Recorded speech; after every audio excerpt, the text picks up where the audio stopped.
This video is your fault. We do this series where you send in your bikes to be roasted by us badly because we're too nice and we like bikes too much. And one of you sent in this gravel bike from a tiny brand in Portland called Primos. And it seemed too good to be true when looking at the price. So we asked to borrow one to see if it was actually good, and here it is. It's got a face on it. Welcome to First Look, the series where we check out new and interesting bits of tech and give you the rundown on the stuff that actually matters. Before we get going, this video is not sponsored, we're not being paid, and we're giving this bike back or away after filming. And this is the cheapest bike they make.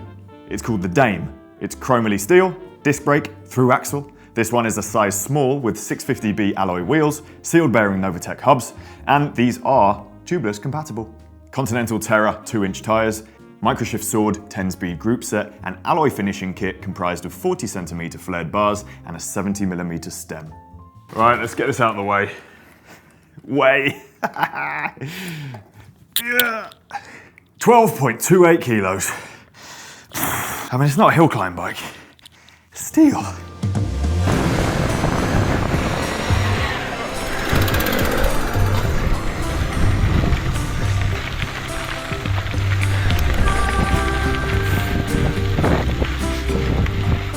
This bike is $899 if you are in America where they are based. That's about £675. The frame set is only $399 or £299 respectively. Someone who's not into bikes might look at that price and think it's high, which it is for a bicycle, but it's also not, because this is a serious bike that's going to last a long time. It's not just a bike-shaped object. This is really, really good for the specification, and honestly, looking at what's available elsewhere online at the minute, it's just pretty much unbeatable value. They are a very small business based in the USA, so there are shipping fees to consider. In the USA, it's $50. In Japan, Australia and Canada, and also South Korea, it's $200, and in the UK, $300. They don't ship to anywhere else in Europe, but they do say contact them because sometimes things can be worked out. All of these prices do include taxes and import stuff. Even factoring in the most expensive shipping, which is the UK, it's still a well-priced bike, so fair play. So who are Primos? Well, it's two guys, Pascal and Carlos, and they only started the company a few months ago. Like I said, we only know about this brand because of you. So thank you for sharing your bikes with us so then we can share your bikes with you again. They say in their blurb that they're tired of low-cost bikes that break down or need repairs that cost more than the bike itself. And I think that's a very good point. Sometimes lower-priced bikes are too good to be true. I think they're striking the balance nicely here and making a bike that's serious for not outrageous money, which is what a lot of people want. Their range is very small. There's a more fancy spec version of the Dame with hydraulic brakes and stuff, and then a flat bar, and then that's it. Speaking of more fancy stuff, the Dame, in my opinion, is a perfect starting point for upgrades as well. Think of a new rider who might end up getting more into bikes later and wants to upgrade it. Maybe you want better brakes, maybe you want better wheels. It's a great base to start with because the design choices are relatively future-proofed. You'll see so many affordable bikes without through axles or disc brakes, but they are here. Until the next thing comes out. So who is this bike for? They say it's for a rider who wants it all. Speed, stability, and freedom. It's a beefy, strong, go-anywhere bike. You're going to be able to ride it on the road, you're going to be able to ride it on gravelly tracks, you're going to be able to ride single track, if you got the skills. It's not going to be a slog during any of this kind of riding because it has narrow-ish drop handlebars, so it's going to cut through the wind nicely. If you wanted to go faster, you could put skinnier or slicker tyres on, there's nothing wrong with that, but the ones it comes with are going to be fine for lots of different surfaces. They're fairly fast rolling and smooth in the middle, with a little bit of tread on the outside for when you're going around corners. It's versatile. Tyre clearance is 50mm if you're running 700C wheels, or 55mm with 650Bs like these.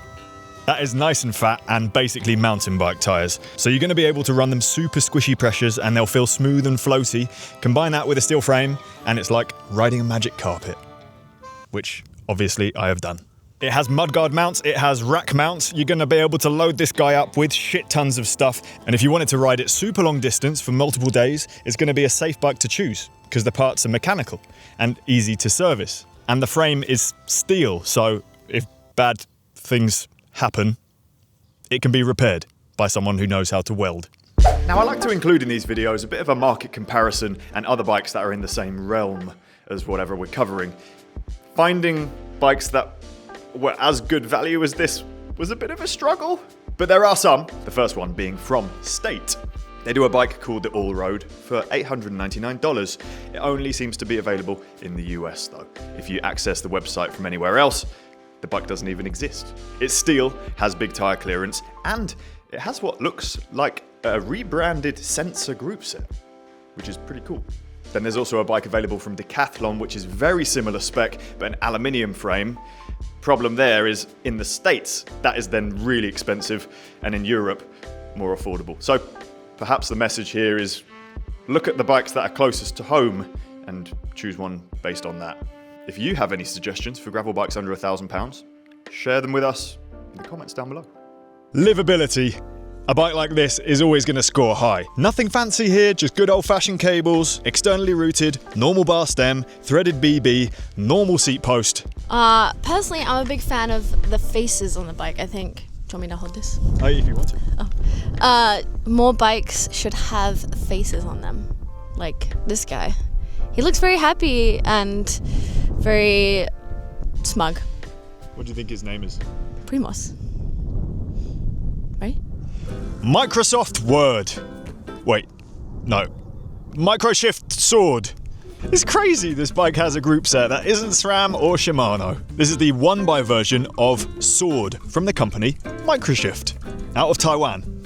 It's mechanical, it has a big wide range cassette, and levers with all the buttons and controls you need accessible without having to move your hands very much. They might not be the most comfortable levers I've ever used, the buttons are a bit clunky and they're a bit big, but then you remember the price and it's completely acceptable. Some of the deals you can find for this group set on its own online, bargain. The levers have reach adjustment, so if you have small hands, you can adjust it to suit. The derailleur has a clutch to stop your chain from slapping around like mad when you're sending it down rock gardens, and it has 10 speeds at the back, which is plenty. Gear range is also great. I think they used to spec this model of bike with a bigger chainring, but after some feedback, which they listened to, they've made it smaller. So it's a 40-tooth. The cassette's 1146, so you'll be able to ride some pretty steep stuff, although I'm sure some of you might want even easier gears, especially if you're loading the bike up. They've sacrificed some gear range by using a third-party cassette. The official Sword one is an 1148, and this is an 1146. This will be in an aid to cut some cost. They've also spec'd a Pro Wheel chain set, probably for the same reason. It's narrow wide though, and it works great.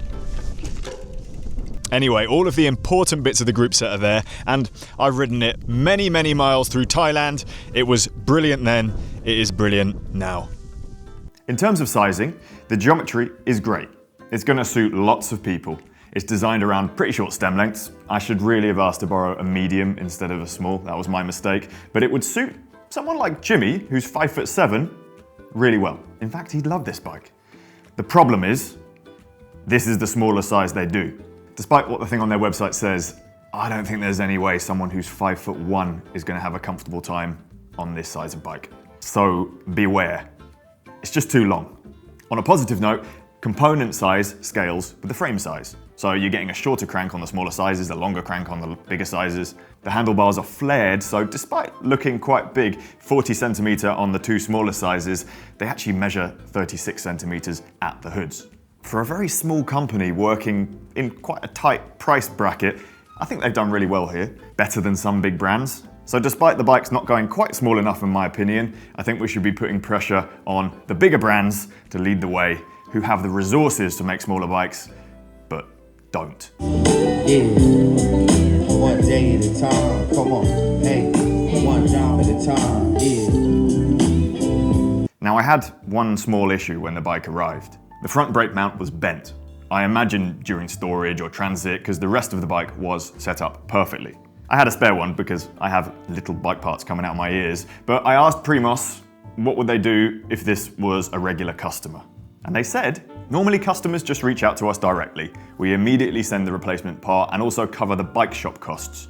We try to keep things simple and respond quickly. I mentioned in the intro that these wheels are tubeless ready, The tyres are too, but there are some things you're going to have to source in order to set them up tubeless, because when it arrives it's got inner tubes.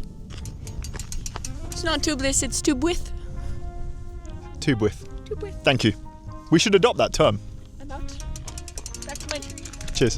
There are benefits to removing the inner tubes from your tyres and putting in liquid sealant instead, which is supposed to seal any punches you get. The benefit is you can run lower pressures without getting pinch punches where the inner tube gets caught in between the tyre and the rim when you hit potholes or rocks or bits of metal like on the floor right there. With tubeless, hopefully you might just get a puncture and then the sealant will squirt out for a bit and then seal when it comes into contact with the outside air. Oh! In practice it doesn't always work that smoothly, but you have a shot at it sealing at least. Bikes at this price point don't always come with tubeless compatible wheel sets or tyres, so to see that this comes with them is a massive plus. You need tubeless valves, tubeless tape and tubeless sealant to do this conversion and the know-how in how to set it up. You also need a pump that can inject lots of air at the same time or a compressor, so this might be a job for a bike shop. Unfortunately, I've had one other small issue which other customers have reported online as well. The bottle cage and rack mount bolts are a bit stuck. Well, some worse than others. I rounded one off when I was trying to undo it, and then for the others, I had to be super careful and used a combination of pliers and an Allen key to get them out of the frame. Once I got them out, you could see that there was paint that was on the bolts that had been scraped off, so that will be the reason why. I asked them for an official response and they said, our last batch, where your bike came from, had this issue with several bikes. Paint in the threads. I'm right now in China to inspect and supervise the next batch, specifically to make sure this situation doesn't happen again and improve procedures for the future. With every customer that had this, we've covered the repair cost at the nearest bike shop. Sounds like they're on the case. The weakest area of the bike is the brakes. They're mechanical discs, so you pull the lever, which pulls a cable, which causes the caliper to squeeze the disc in the middle of your wheel. The better and more expensive version of these is hydraulic brakes, and once you've had a taste of them, it's hard to go back. They're just super strong and confidence-inspiring. Problem is, they're expensive. Even halfway options like brake calipers with hydraulic fluid in, like the Dune Tex or TRP High Roads. These are an awesome upgrade, but they're a couple of £100 more expensive, and then you wouldn't be able to call this bike affordable. Are the cable discs a disaster? No. And in a lot of cases, ignorance is bliss. They are safe to use, they're just a bit spongy, and then when I squeeze them, I'm reminded I'm on a lower price bike. Funnily enough, the more fancy version of the Dame, the Super Dame, does come with hydraulic brakes, full hydraulics for that matter. It's a fair bit more expensive, but not crazy, and it has a really unusual group set as well. So I guess if you want to see that bike, put it in the comments down below. Should we ask them for one of those to borrow as well? So what is the conclusion here? One of my rides, which is most of the B-roll in this video, I was with two friends and they were riding bikes probably 10 times the cost of the Dame. I was riding back after that ride and thinking, I've pretty much had the same experience as them. How good are bikes now? Primos have made a bike comprised almost entirely of parts that are not shit, for a price that historically would have gotten you something that is a bit shit. This is an awesome bike, and I don't think you're going to find better for the price. New anyway. So it's going in want. Francis, we have run out of paper, so I've had to improvise.